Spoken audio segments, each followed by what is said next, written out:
ሰላም እንዴት ናችሁ? ውድ የቲቶፍ ታይም ቤተሰቦች በዛሬው ቆይታችን የምንመለከተው ለሪሚዲያል እንዲሁም ደግሞ ለኢንትራንስ ኤግዛም የ12ኛ ክፍል ተፈታኞች የሚሆን የሂስትሪ ጥያቄዎችን ነው ማለት ነው። የተለያዩ ጥያቄዎችን በጋራ እየሰራን እንገኛለን። ዛሬ ከዚህ በፊት የሰራንላችሁ ፓርት 1 አለ። ይሄ በፓርት 2 ተመልሰን ከ31ኛው ጥያቄ ጀምረን የምንሰራው ቪዲዮ ነው የሚሆነው ማለት ነው። ትምህርቱን ወይም ጥያቄዎቹን ስንመለከት ማለት ፓውዝ እያደረጋችሁ ቪዲዮውን እናንተ ሰሩት። ከዛ በኋላ አንድ ላይ የምንወያይበት ይሆናል። በዚህ መልኩ እንቀጥላለን ማለት ነው። ወደ ጥያቄዎቻችን ከመግባታችን በፊት ግን ቻናሉን ሰብስክራይብ ሳታደርጉ ቤተሰብ ያልሆናችሁ በጣም ብዙ ልጆች አላችሁ። በጣም ብዙ ቪው ነው ያለው፣ ነገር ግን ሰብስክራይብ የሚያደርገው ሰው በጣም ጥቂት ነው። ቻናሉ ወደ 2ኛ አመቱን ይዟል። በዚህ 2 አመት ቆይታ ውስጥ ግንኙነቶች ነበሩ ከእናንተ ጋር ማለትም ከ1.6 ሚሊዮን ቪው በላይ አግኝተንበታል። በዚህ ሁሉ ጊዜ ወደ 12000 የሚጠጉ ሰብስክራይበሮች አሉ። ነገር ግን ከቪው አንጻር ስንመለከተው በጣም ትንሽ ነው።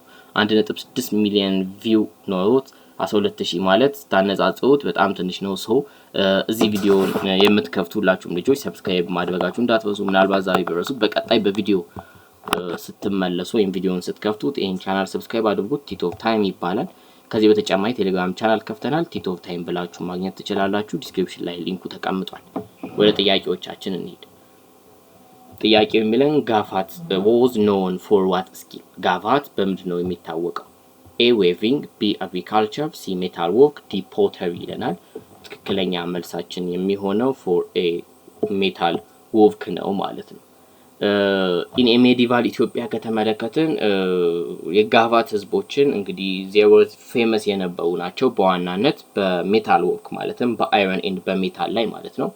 ሶ ለዚህ ጥያቄ ትክክለኛ መልሳችን የሚሆነው እሱ ይሆናል ማለት ነው። 32ኛ the spirit of which religion played a key role in shaping the political landscape of the Horn of Africa? A ቡዲዝም፣ B ክርስቲያኒቲ ኤንድ ኢስላም፣ C ሂንዱይዝም፣ D ኮንፊሽያኒዝም። የዚህ ጥያቄ ዋና አውድ ምንድነው? ፖለቲካል ላንድስኬፕ ተፈጥሮ ኢን ሆርን ኦፍ አፍሪካ ላይ ሪሊጂየስ ኢንፍሉዌንስ ያሳደረው የትኛው ነው የሚለን። በግልጽ እንደሚታየው እዚህ ጋር ማየት እንደምትችሉት ቢ ላይ ያለው ክርስቲያኒቲ ኤንድ ኢስላም ነው። ኢን ዘ ሆርን ኦፍ አፍሪካ እንግዲህ ለሲቪላይዜሽን ላይ ዋና ተጽዕኖ ካደረጉ ሪሊጂየስ ወይም ሪሊጂኖች መካከል ከተመለከተን ክርስቲያኒቲ አለ። ሜንሊ ኢን ዘ ሃይላንዱ አካባቢ ላይ ሴንትራላይዝድ አድርጎ የተነሳ አስዌላስ ደግሞ ኢስላሚክን ደግሞ ከተመለከትን ከኮስታል ትሬድ ሩቶች ደግሞ እንግዲህ ስፕሪድ እያደረገ የመጣ ማለት ነው። ሶ እነዚህ ሁለት ሪሊጂኖች በጣም ትልቅ ተጽዕኖ ወይም ትልቅ ለውጥን ማምጣት የቻሉ ነበሩ ማለት ነው። በክርስቲያን ሃይላንድ ኪንግደም እና በሙስሊም ሱልጣኔት መካከል እንኳን መመልከት ትችላላችሁ። 33ኛ ጥያቄ ምንን what led to the decline of ዳማት እንዴት ሊወድቅ ቻለ? A European colonization, over expansion, C internal strife, D drought ይለናል። ዳማት ሊወድቅ የቻለ ወይም ደግሞ ምን አይነት ችግር ነው ዳማትን ሊጣለው ስንል ኢንተርናል ስትራይፍ ነው። እንግዲህ ከአክሱም በፊት ወደ ኋላ መለስ ብላችሁ ስትመለከቱ የዳማትን ዳይናሲቲ ነው የምትመለከቱት። ሶ ዳማት was a major power ነበረ በዋናነት ግን እንዲወድቅ ካደረጉት ነገሮች ውስጥ ከተመለከትን ኢንተርናል ስትራይፍ ያልኳቸው መልስ ይሆናል ማለት ነው። 34ኛ ቢዛሞ was a kingdom located near what geographical feature? ቢዛሞ ኪንግደም ነው፣ የቢዛሞ ኪንግደም አለ። ነገር ግን በየትኛው አካባቢ ላይ ነው የሚገኘው? A ሬድ ሲ፣ B ሌክ ጣና፣ C ናይል ሪቨር፣ D ሳሃራ ዴዘርት ይለናል። የቢዛሞን ከተመለከትን እንግዲህ በሚዲቫል ኪንግደም ወቅት ማለትም በ16ኛው ሴንቸሪ አካባቢ የነበረ ኪንግደም ሲሆን በዋናነት ሎኬትድ ያደረገው ኢን ዘ ሳውዝ ኦፍ አባይ ነው። ኢን ዘ ሳውዝ ኦፍ አባይ ደግሞ ካየን ወይም በብዱ ላይ መሰረት ከሄድን ሌክ ጣና አካባቢ ይገኛል ማለት ነው። መልሳችን ትክክለኛው እሱ ይሆናል። 35ኛውን እንመልከት። The source of Aksum's power and wealth were mainly from what? Industry, agriculture, trade, plundering ይለናል። የአክሱም ዌልዝ ወይም የአክሱም ሀብት በዋናነት ምንድነው ካልን it is a ንግድ ወይም ትሬድ ነው።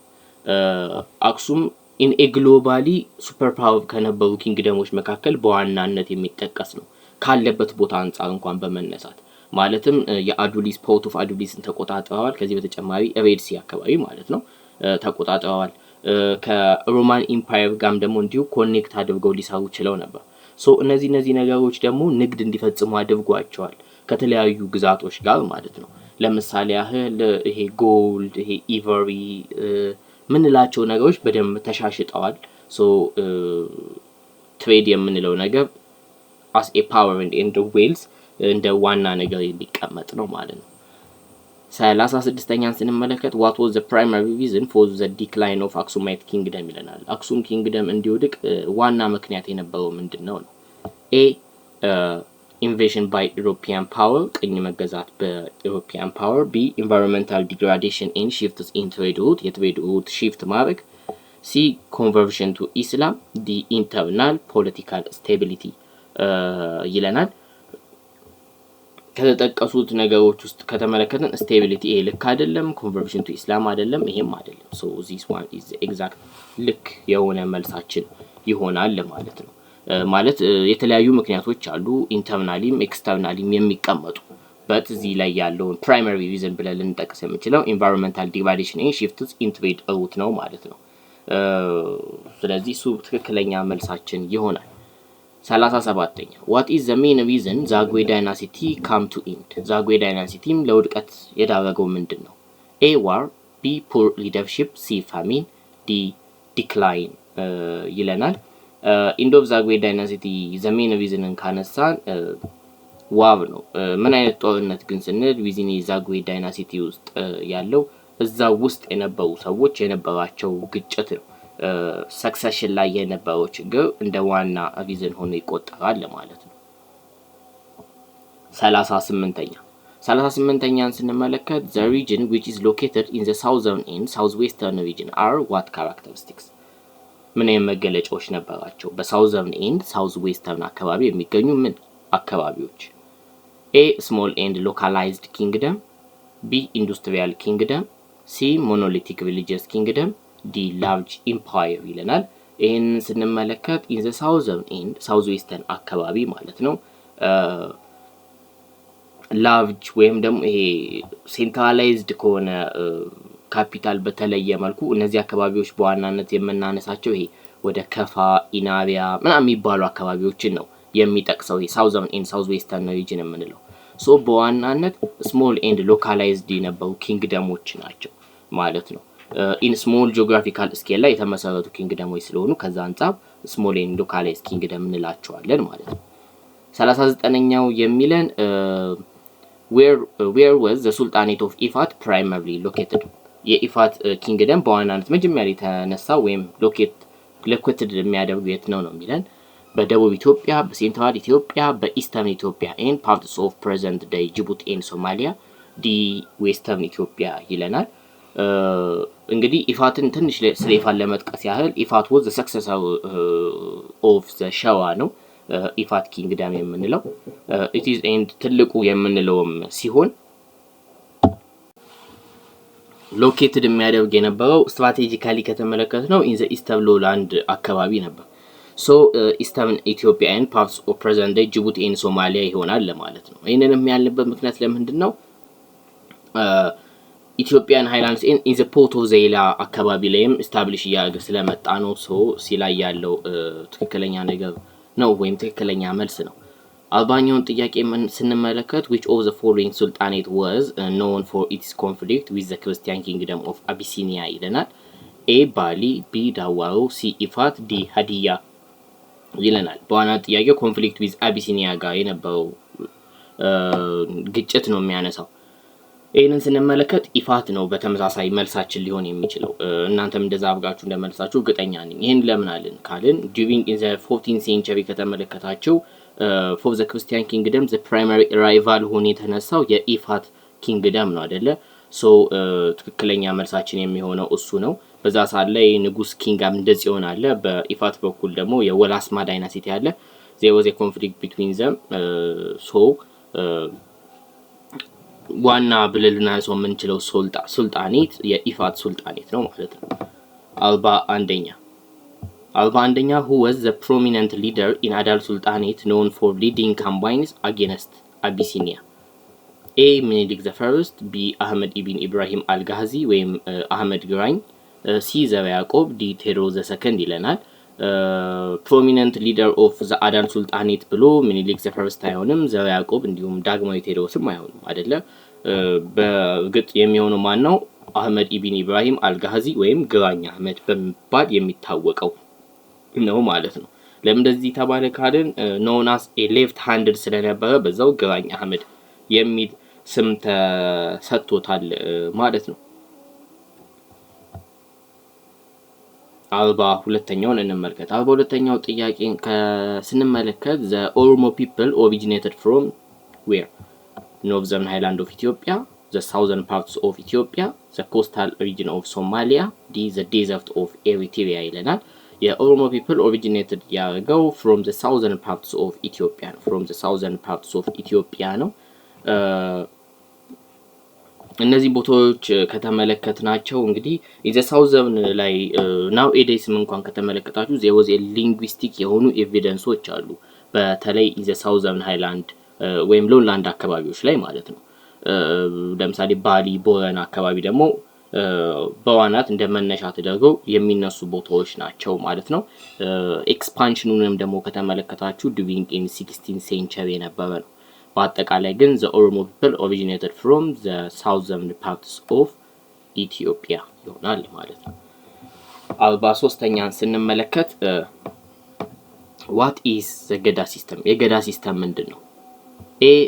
A form of Islamic law, B a system of writing, C a traditional Oromo system of governance and social organization, D a type of farming technique. ገዳ ሲስተም ምንድነው ስንል it is a traditional Oromo system of governance ነው አይደለ? in social organization ነው። it is obvious በቀላሉ መመልሱት አይነት ጥያቄ ነው። ገዳ የየራሱ የሆነ ክላሶች ያሉት based on age እንዲሁም based on age ደግሞ ሰዎች የየራሳቸው ያለ ኃላፊነት ወይም ሪስፖንሲቢሊቲ ያላቸው ሲሆን within ሶሳይቲ ውስጥ በዋናነት ፖለቲክሱ ላይ፣ ላው ላይ፣ ኢኮኖሚክስ እንዲሁም ሪሊጂየስ አስፔክት ላይ የተለያዩ ሚናዎችን የሚጫወት ሲስተም ነው ማለት ነው። so it is a governance in social organization ነው ብለን እንጠቅሳለን ማለት ነው። ቀጣዩን ጥያቄ ስንመለከት what are the 6 ሙስሊም ሱልጣኔት? ስድስቱ የሙስሊም ሱልጣኔቶች እነማን ናቸው ነው የሚለን። ፑንት፣ ዳማት፣ አክሱም፣ ዛጉዌ፣ ሸዋ፣ ሀዲያ፣ ፋታጋ፣ ባሊ፣ ኢፋት፣ ደዋሮ፣ ቢዛሞ፣ ዳሞት፣ ኢናቢያ፣ ጋፋት፣ ማሊ፣ ሾንጋይ ኤንድ ጋና ይለናል። ይህንን ስንመለከት እንግዲህ 6 ኤኒቲቲዎች አሉ። እንግዲህ በዋናነት የሚጠቀሱ 6 አስ ኤ ቤልት ይሏቸዋል እነዚህን ሱልጣኔቶች። እነዚህ ሱልጣኔቶች የሸዋ፣ ሀዲያ፣ ፋታጋ፣ የነ ኢፋት፣ የነ ዳዋሮ ሱልጣኔቶች ናቸው ማለት ነው። እነሱን እንደዋና እንጠቅሳለን። 45ኛው ጥያቄ in ገዳ ሲስተም the transition of power happen in what year? በገዳ ሲስተም ውስጥ ትራንዚሽኑ በስንት ዓመት ነው የሚካሄደው ነው የሚለን። በገዳ እንግዲህ አስቀድሜ እንደነገርኳችሁ there was a class አይደለ? based on class ነው ሰዎች የሚሿሿሙት። በስንት ዓመት ልዩነት ከተባለ ትክክለኛው መልሳችን የሚሆነው 8 ነው። በየ8ቱ ዓመታት ልዩነት አንድ ሰው ከነበረበት ስቴጅ ወደ ቀጣዩ ስቴጅ እያደገ ይመጣል ማለት ነው። ትክክለኛ መልሱም ኤ ላይ ያለው ይሆናል ማለት ነው። የዛሬ ቆይታችንንም እዚህው ጋር እናብቃና በቀጣይ ሌሎች ጥያቄዎችን የምንሰራ ይሆናል። በሌሎች ሳብጀክቶች ላይ ማለትም ለናቹራል ተማሪዎችም ጥያቄዎችን እያዘጋጀን ስለሆነ በቅርብ ቀናቶች ውስጥ የምንለቅላችሁ ይሆናል። እንዳልኳችሁ 2ኛ ዓመት ሞልቶናል። በ2 ዓመታቶች ውስጥ ቆይታዎችን ከናንተ ጋር አድርገናል። ቻናሉን ሰብስክራይብ ያላደረጋችሁ ልጆች አሁንም በድጋሚ ቤተሰብ መሆናችሁን እንዳትረሱ ማለት ነው። ቀጣይ የተለያዩ ጥሩ ሰዎችን ይዘንላችሁ እንመጣለን። ቻው ቻው።